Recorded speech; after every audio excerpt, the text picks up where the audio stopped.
12번째 시간으로 빌닷의 충고, 특히 이제 공의에 대한 공의에 의한 회개를 촉구함, 이런 주제로 살펴보고자 합니다. 빌닷은 욥의 고난의 역경을 듣고 찾아온 새 친구, 오늘 두 번째 사람이죠. 엘리바스와 그 다음에 이제 빌닷, 두 번째 사람으로 우리가 이제 살펴볼 수 있는데, 이 빌닷은 이제 첫 번째 변론이기도 하죠. 자, 그렇다면 빌닷은 어떤 면에서 충고하고 있을까? 그 내용을 우리가 한번 살펴볼 필요가 있습니다. 참고로 엘리바스의 충고와 빌닷의 충고를 우리가 좀 오늘 약간 비교해 볼 필요가 있는데, 그 각도가, 이들의 시각은 어떤 것이 같고 어떤 것이 조금 다른가, 이런 것들을 좀 한번 살펴보고자 합니다.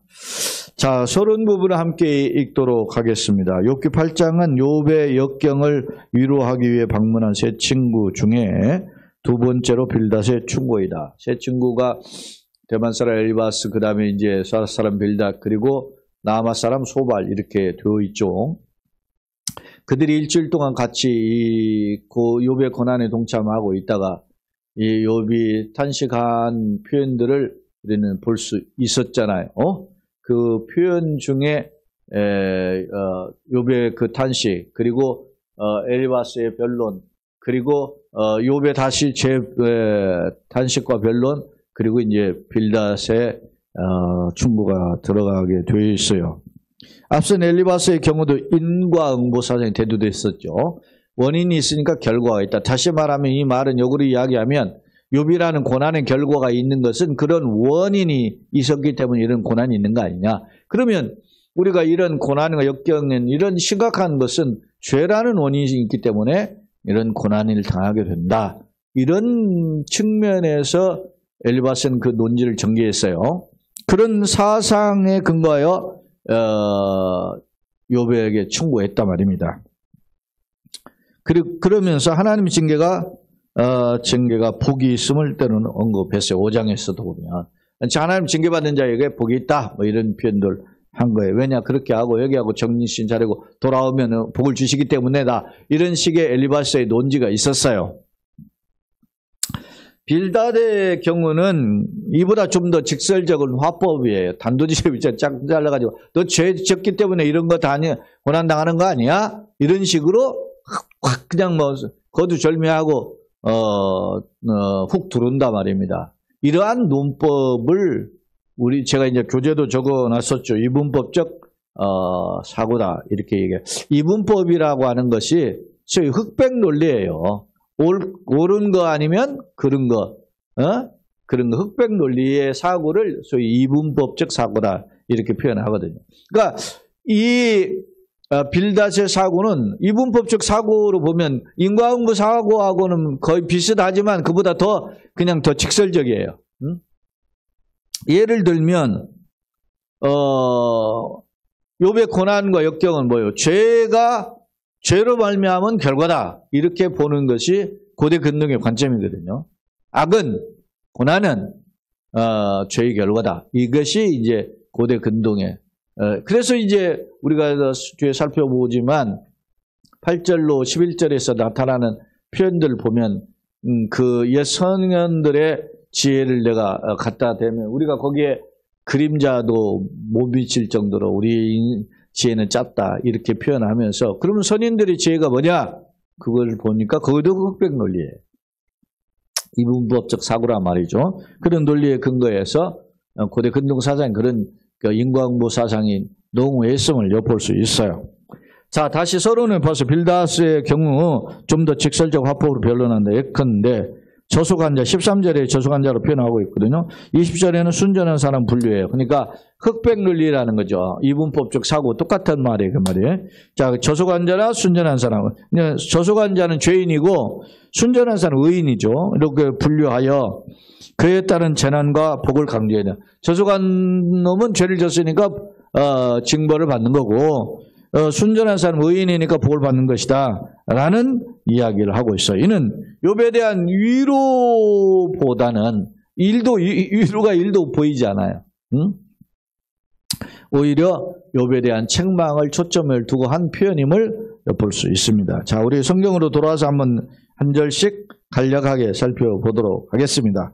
자, 수아 사람 빌닷. 수아는 지역적으로 아마 이게 아브라함의 후손으로 보았을 때 이게 유프라테스 강 중류 지역에서 거주하는 백성들로 뭐 그냥 추정해요. 이게 다 추정인데 그렇게 봅니다. 빌닷이 네가 어느 때까지 이런 말을 하겠어? 이런 말이나 뭐면 자기는 욥의 그 두 가지였잖아요. 자기는 죄가 없다. 그러면서 차라리 이런 고난의 역경을 이겨내지 못하니까 죽는 것이 낫다. 뭐 이런 식의 그 간접 불평이 들어가 있죠. 하나님 앞에 직접적인 불평과 원망을 한 것은 아니지만 이런 간접적인 탄식의 불평, 허무함에 대한 토로가 있었음을 우리는 엿볼 수 있었잖아요. 바로 그런 것에 대한 표현이에요. 이런 말이라는 표현은 그런 욥의 탄식을 다 내포하고 있어요. 어느 때까지 내 입의 말을 거센 바람과 같겠는가?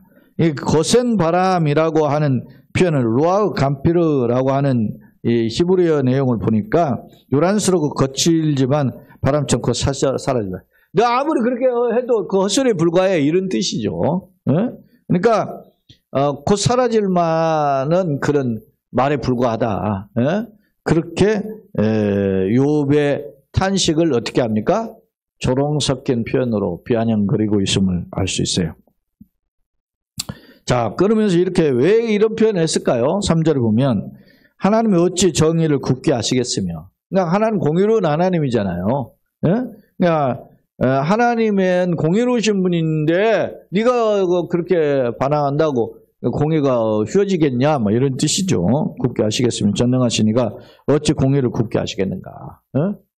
하나님은 종도도 콩 심은 데 콩 파시면 받는데 심은 대로 거두는 것처럼 네가 잘못 심었으니까 이렇게 거두는 거지 뭐 이런 거예요. 인과응보사 똑같죠. 그것을 이 빌닷의 경우는 뭘로 이분법적 사고로 접근하고 있다라고 하는 것입니다. 그러면서 4절 분명히 이게 그 논지의 의미가 나타나요. 4절에 내 자녀들이 주께 죄를 지었으므로 반드시 그렇게 표현하잖아요. 왜 자녀들이 죽은 것은 죄 지었기 때문에 죽었다는 거예요. 죽었으면 주께서 그들을 그 죄 버려두셨나니. 죄 때문에 죽었다. 니네 자녀들이. 이렇게 표현을 하고 있어요. 왜 이런 생각을 하고 있는가? 죄 짓기 때문에 그랬다라는 원인과 결과가 있다라는 그 인과응보적인 사상, 그리고 흑백 논리에 따른 소위 이분법적 사고가 고대 근동에 가득 지배하고 있었기 때문에 그 사상에서 벗어나지 못해요. 네가 만일 하나님을 찾으면 전능하신 이에게 간구하고 이제 돌아오라는 거지. 회개죠. 또 청결하고 정직한 반드시 너를 돌보시고 내 의로운 조소를 평안하게 하실 것이다. 네가 회개하고 돌아와라. 그러니까 하나님의 선을 찾으면 그러면 너희가 내가 네 처소 평안을 하게 하실 것이다. 처소는 삶의 터전 아닙니까? 다시 회복시킬 것이다. 이렇게 지금 권고해요.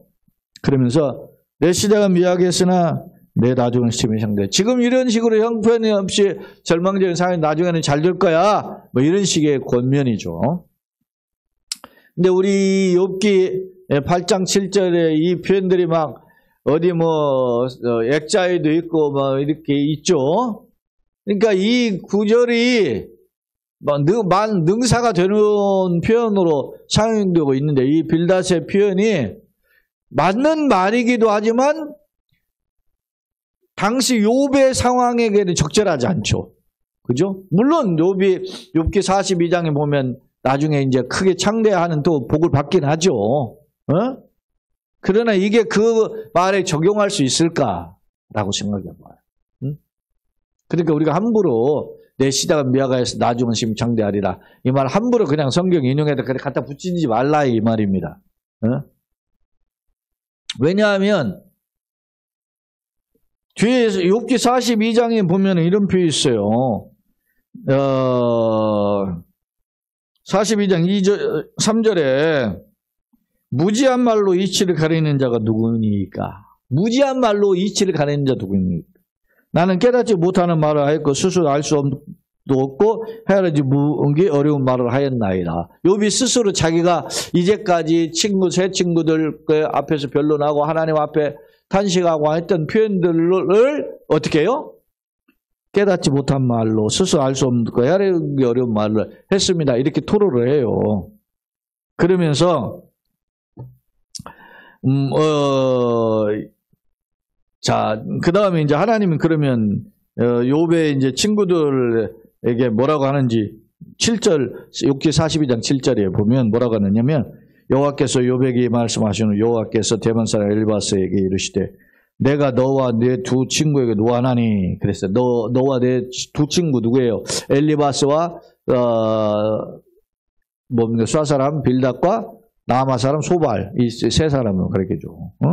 노하나니 이는 너희가 나를 가르쳐 한 말이 내 종 욥의 말과 같이 옳지 못하다. 무슨 말 이해가 됐어요? 그러니까 다시 돌아와서 오늘 이게 욥기 8장 7절 내 시약은 미약하였으나 내 나중은 심창되라. 이게 하나님의 은혜로 표현할 때 맞는 표현이기도 하지만 욥에게 하는 권면의 충고로서 적절하지 않았다. 그런 뜻입니다. 그걸 설명하려고 지금 욥기 42장까지 가서 욥의 고백에 대한 평가, 욥의 스스로의 평가, 그리고 새 친구에 대한 하나님의 평가를 제가 지금 거론한 거예요. 그러니까 함부로 이 말만 갖다 그냥 어디다 액자 써붙이고 뭐 이런 식으로 그냥 쭉 한 줄만 찢어서 인용하는 것은 꼭 적절한 표현이 아니다라는 거. 그걸 지금 설명하려고 이야기한 겁니다. 그 다음에 이제 8절로 10절은 두 번째 단락인데, 욥이 이렇게 이야기해, 빌닷이 이야기해. 청하건대 너는 옛 시대 사람에게 물으며, 옛 시대라는 것은, 과거에 있는 살았던 선배들을 가르치죠. 왜냐하면 조상들이 터득한 일을 배울지라. 그러니까, 우리 흔히 그런 말이 있죠. 구관이 명관이다. 에? 옛날 사람들한테서 배울 게 많다. 뭐 이런 말을 하잖아요. 그러니까 성현들의 지혜를 배워라. 그런 뜻입니다. 그러면서 우리는 어제부터 있었을 뿐이다. 우리 인생은 짧다는 거예요. 우리는 우리 연수에 비하면 우리 조상들이 살았던 그 연배 경륜에 비하면 우리 별것도 아니지 않냐. 그렇게 이야기하는 표현이 그게 어제부터 있었을 뿐이다. 라는 표현은 지극히 짧다 그런 의미예요. 우리는 아는 것이 없으며 세상에 있는 날이 그림자와 같다. 우리는 지극히 그림자는 상관이 있다가 없어지는 게 그림자잖아요. 그런 존재에 불과하다. 그러니까 우리는 그럼 누구한테 옛 조상들, 옛 시대에 살았던 선인들한테 지혜를 배워야 된다. 그런 말이죠. 이게 무슨 관점입니까? 소위 말하면 상식적인 관점. 일반적인, 보편적인 당시 시대적인 사고적인 관점이란 말이죠. 그래서 우리가 옛날에 그 훌륭한 학자들이나 쓴 글을 읽고 하는 까닭이 다 그런 거 아닙니까? 그들이 쓴 지혜를 배우려고 논어맹자 이런 걸 읽고 하는 까닭이 그런 거 아니겠어요? 우리가 옛 시대에 살았던 선인들보다 우리 경륜이 부족하고 지혜가 짧으니까 그들 통해서 배우고자 하는 그런 것인데, 그들에게서 내가 그러면 그런 것들을 한번 갖다가 너한테 지혜를 알려주겠다. 이런 표현이에요, 지금 빌닷이. 그러면서 10절 그들이 네게 가르쳐 이르지 아니하느냐, 그 마음에서 나오는 말을 하지 않느냐, 잘 알려줘, 너 그렇게 깨닫게 해주지 않냐, 이렇게 반문해요. 그러면서 이야기합니다. 자, 그러면 한번 이제 빌닷이 계속하는 이 설명들을 한번 봅시다. 뭐라고 하는지. 자, 왕굴이 진펄 아닌 데서, 왕굴은 이게 고메라고 하는데 이게 늪에서 나는 일종의 풀이에요.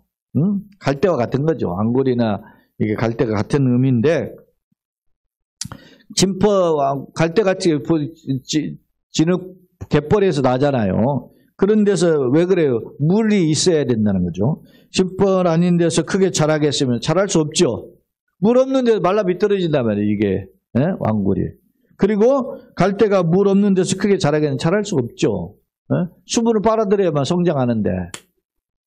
이게 이제 일종의 이치예요. 세상적 이치예요. 이런 것은 새순이 돋아 아직 뜯을 때가 되기 전에 다른 풀보다 일찍 뭐요? 마르느니라. 물이 없으면 일찍 마르는 거다. 여기 보면 새순이도 아직 뜯을 때가 되기도 전에 그냥 일찍 말라. 물이 없으니까. 물이 있어야만 풍년돼. 그러면서 하나님을 잊어버린 자의 길은 다 이와 같다. 물 없이 있는 왕굴이나 갈대의 모습처럼 말라 비틀어지는 것처럼 하나님 없는 사람, 하나님 떠나버린 사람, 하나님 없이 그냥 사는 사람은 이와 같고 저속한 자의 희망은 무너지나니 여기 쓴 언더라인 저속한 죄인이라 죄인. 죄인의 또 다른 표현을 저속한 자 이렇게 표현을 했어요. 저속한 자의 희망은 무너지나니 죄인의 희망은 무너지나니 그가 믿는 것이 끊어지고 그가 의지하는 것이 거미줄과 되죠. 거미줄 뭐 붙잡아야 그게 그냥 떨어지지. 거미나 붙어있지 누가 다 떨어지죠. 거미줄 같은 즉 그 집을 의지할지라도 집이 서지 못하고 굳게 붙잡아 주어도 집이 보존되지 못하리라. 이 말은 무슨 말입니까? 저속한 자, 다시 말하면 죄인에 대한 희망, 그리고 그가 의지하는 것은 거미줄과 같고 그것을 그가 집을 의지해도 집이 반드시 서지요. 그 가문이죠. 그것이 세워지지 못하고 굳게 붙잡아 주어도 집이 보존되지 못합니다. 라고 하는 말을 무너진. 왜 그래요? 앞서 인과응보 사상, 그리고 흑백 논리, 그리고 이분법적 사고 했어요. 그런 논리, 옳고 그름으로 보니까 이렇게 망하는 거, 고난당하는 거는 뭐예요? 죄는 다 고난, 역경 이런 걸로 연결시켜서 네가 이렇게 고난당하는 거기 때문에 너는 죄에서 출발한 사람이야. 그러니까 너가 망하는 건 당연해. 뭐 이런 식의 논리로 이 지금 욥을 충고하고 있어요. 앞서 엘리바스는 그래도 욥에 대한 조금의 애정이 있는 듯한 그 뉘앙스가 있어요. 그 어투들을 보면. 근데 이게 빌닷은 아주 그냥 찬바람이 쌩쌩 불어요. 욥을 위로하는 마음 1도 보이지 않아요. 아마 욥이 이제 자기가 의롭다고 하는 벌써 2번 욥이 3장에서도 했고 그 다음에 이제 6, 7장에서도 또 자기가 변론하잖아요. 그런 내용을 하니까 요 곁에서 지켜보다가 말이지 이제 속된 말로 열받아가지고 막 너 죄인이야 이렇게 훅 들어온 것 같다 그렇게 생각하는 편이 옳을 거예요. 그렇게 지금 빌닷은 매섭게 욥을 몰아치고 있어요. 그러면서 그는 햇빛을 받고 물이 올라 그 가지가 동산에 뻗으며 그랬어요. 그 뿌리가 돌무더기에 서리어서 돌 가운데 들어갔을지라도. 자, 햇빛을 받고 물이 올라가지고 그 가지가 동산에 뻗어요. 어떻게 참 평탄한 것처럼 보이잖아요. 햇빛 잘 받고. 여러분 식물이 물이 있어야 되고 햇빛이 있어야 자라잖아요. 그러니까 그래야 그 햇빛을 받고 물이 올라가지고 가지가 동산에 뻗고 심지어는 그 뿌리가 돌무더기 사리에 거기에 서리어서 돌 가운데로 들어갔다. 그러니까 돌 가운데 딱 뿌리가 내려가지고서는 저렇게 했으니 얼마나 해야지. 그 레드우드라고 하는 그 나무가 그러잖아요. 어마어마 우람하게 그거 높이 썼는데 그 나중에 알고 보니까 뿌리가 막 바위까지 가면 칭칭 감는다잖아요. 그러니까 버티는 거죠. 그러니까 이게 뭐예요? 흔들릴 수 없는 어떤 나무의 생명력과 같은 표현이에요, 이게. 자, 계속된 표현이 그는 햇빛을 받고 물이 올라 가지가 동산에서 뻗고 그 뿌리가 돌무더기에 서려서 돌 가운데로 들어가 정도로 크게 깊은 뿌리 내리고 그러면 형통한 자의 모습처럼 보이잖아요. 그럴지라도 그곳에서 뽑히면 그 자리도 모르는 채하고 거기에서 있었던 나무가 그렇게 찡찡 감을 정도 뿌리를 내렸는데 그 뽑혀보면 그거 언제 그게 그런 나무가 있어서 할 정도로 모른다는 거예요. 모른 채하고 이르기를 내가 너를 보지 못하였다 하리니 악인의 모습이 이렇다. 그 길의 기쁨은 이와 같고 그 후에 다른 것이 흙에서 나리라. 그 자리에서 다른 것이 이제 그 자리에서 뽑혔던 자리에서 다른 식물이 난다. 악인의 허망함. 악인이 아무리 햇빛 받고 물 받고 뿌리를 내리고 그렇게 하는 것 같아도 뽑혀봐 한순간에 뽑혀버려 그냥 멸망하면 거기에 다른 식물 자라가지고서는 언제 그 악인이 있었는가 잊혀버리지 않. 뭐 기억도 안 난다 그런 뜻입니다.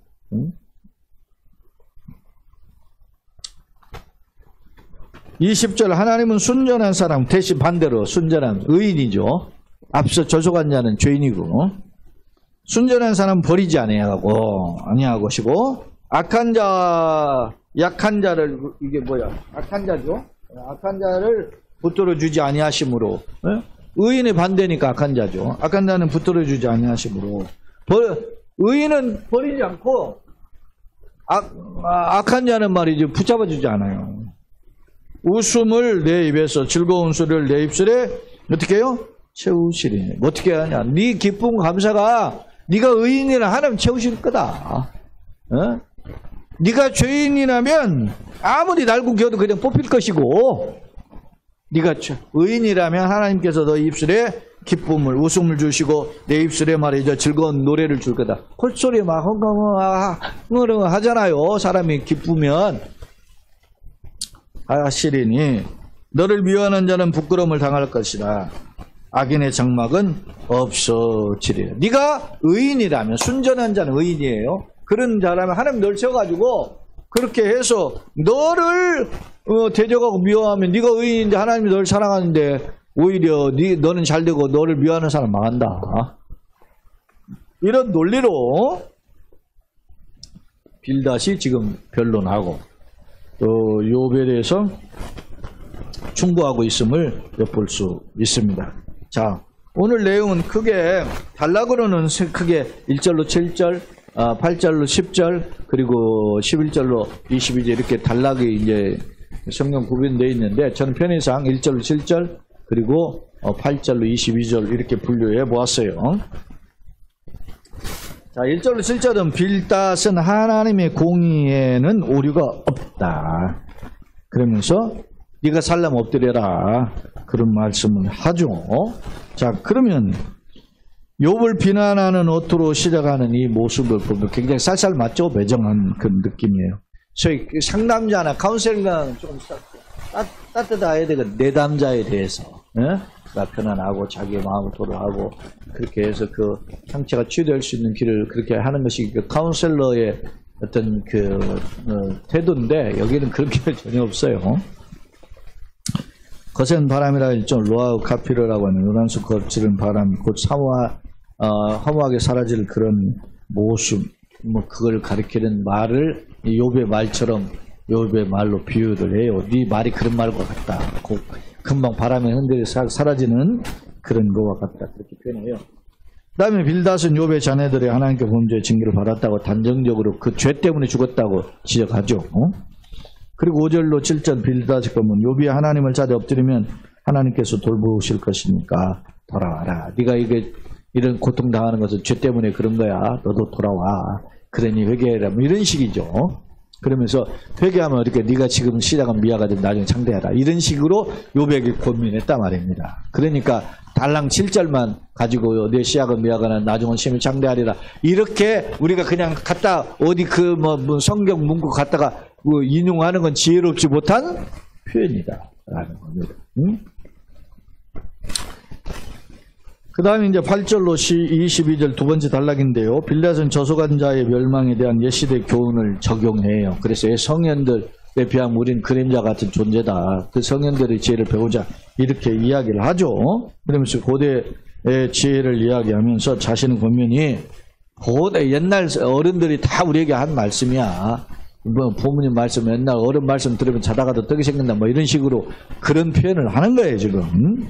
그러면서 현 세대가 경험과 지혜가 있어 옛 시대의 조상들에게 비교될 수 없이 밀전하다. 지혜에 있어서는 이게 지혜에 있어가 아니고 지혜에 있어서는 거기를 좀 줄인 표현이에요. 우리가 현 세대는 경험과 지혜 부분에 있어서 옛 시대 조상들에게 미쳐라다 이런 뜻입니다. 그걸 좀 축약해서 써서 이렇게 오해될 수 있어요. 왕골, 고메라고 하는 건데 늪에서 나는 갈대, 바피루스. 이게 물이 없으면 말라 비틀어지죠. 그런 것이기 때문에 이런 갈대같이 곧 물이 없으면 사라지는 것처럼 악인은 이렇게 망할 것이다. 이런 비유를 했었어요.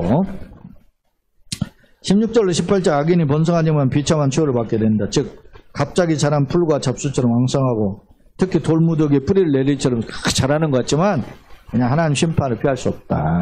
이렇게 이야기해요. 순전한 사람은 탐, 히브리는 탐인데 완전하다, 흠이 없다, 정직하다, 온전하다, 의인을 가리키는 표현으로 사용된 단어입니다. 이 지금 빌닷의 우리가 22절까지 우리가 좀 손살같이 수막한 성격으로 살펴봤는데 빌닷의 논증이 앞서 엘리바스의 논증이 인과응보 사상이라면 이 빌닷의 논증은 이분법적 흑백 논리의 사고다 이렇게 볼 수 있습니다. 다시 말해 이분법적은 옳고 그름 둘 중에 하나예요. 그러니까 죄인이나 의인 둘 중에 하나야. 그러니까 네가 이런 고난 넌 죄 때문에 그런 거야. 이런 식으로 욥을 죄인으로 지금 단호하게 선을 긋고 있음을 볼 수 있어요. 자, 오늘 본문에서 우리가 1절로 22절의 본문에 살펴볼 수 있는 몇 가지 교훈인데 크게 저는 세 가지 측면에서 보겠어요. 그 세 가지를 이제 좀 더 세 번째를 좀 더 자세하게 할 텐데 첫 번째 시작은 미약 나중은 창대라는 표현이 있죠. 이 표현은 하나님을 찾으라는 충고에서 비롯되어 있고 은미 너가 나중은 잘 될 거야. 지금은 이 모양이지만 그런 뜻이거든요. 이게 지금은 이 모양이다 이런 말은 뭐예요? 시작은 네가 미약하다. 나중은 창대하다. 이 말은 너 지금 이렇게 하지만 너 정신 차리고 지금 하나님 찾으면 잘 될 거야. 이런 조롱의 의미가 빈정거림의 의미가 담겨져 있다. 그런 뜻이에요. 학자들은 이렇게 해석도 한다 이런 거예요. 두 번째, 옛 시대의 지혜, 인과응보사상, 사필규정 등 보편적인 원리에 따른 삶을 교현해요. 여러분 우리가 교회를 예수를 믿는다라고 할 때 우리는 뭐에 근거하죠? 인과응보사상 그게 성경에 있어요. 있기는 사필규정 있긴 있어요. 그다음 우리는 뭐예요? 성경적 관점을 가지고 우리가 예수를 믿는 거예요. 하나님의 시각을 가지고 세상을 보고 세상은 항상 인과응보로 하잖아요. 신문대로 종도덕도 공시문대 공답 파시문대 판나는 식으로 모든 걸 그렇게만 해석을 해요. 그러나 그것이 이제 세상 사람들의 기준이지 우리는 성경적인 관점에서는 어떻게 해야 될 것인가 하는 것은 좀 다르죠. 그러면 우리가 어떻게 해야 되냐. 의인의 고난에 대한 해석을 한번 봅시다. 첫째, 고대 근동에서는 어떻게 해석해요? 인과응보의 사상에 만연해서 고난은 죄에 따른 형벌로 생각해요. 그래서 또 깨닫지 못하는 어떤 죄에 대한 형벌로 해서 내가 비록 죄를 안 지은 것 같이 넌 느낄지는 몰라도 욥에 대한 지금 어투들이 계속 그런 거지. 친구들이 네가 뭔가 잘못한 게 있어서 그럴 거야 이런 거예요. 왜? 고대 근동의 사상은 뭐요? 인과응보 사상이 강하기 때문에 네가 이런 것은 네가 잘못을 했기 때문에 이런 것이 있는데 네가 잘못이 없다고 하지만 사실은 잘 살펴봐 생각해봐 뭔가 네가 잘못했으니까 그런 거 아니야? 뭐 이런 거죠.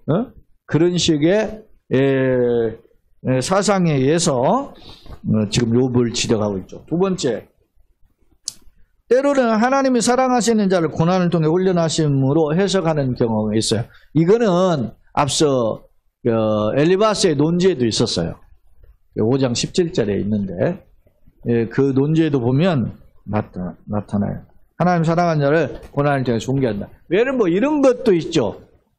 아브라함한테 뭐 하죠? 이삭을 바치라 뭐 이런 식으로 또 이렇게 훈련하시기도 한다. 이렇게 해석도 해요. 거기까지가 전부예요. 그러나 우리가 특히 신약에서 와서 볼 때 하나님 비상한 계획과 섭리하심 통해서 이 고난을 해석하는 지혜가 필요하다는 거죠. 그럼 예를 들어서 역경 고난이 다 죄에 대한 결과라면 아까 이분법적 사고로서도 본다면 인과응보로만 본다면 예수님이 십자가에 죽으시면 뭐예요? 그러면 그 당시에 가장 극악한 사역 형틀이었잖아요. 그럼 예수님 죄를 지었기 때문에 죽은 거예요? 그거 아니잖아요. 예수님 뭐 당연히 십자가에 못 박아서 그럴 때 예수님이 뭔가 자기가 잘못해서 죽은 거 아니잖아요. 누구의 인류 죄를 대신이고 세상 죄를 지고 하나님의 어려운 양이잖아요. 그러니까 예수님의 모형이나 우리가 신약에서의 교훈을 통해서 우리가 깨닫는 건 뭐예요? 우리가 고난이 뭐다?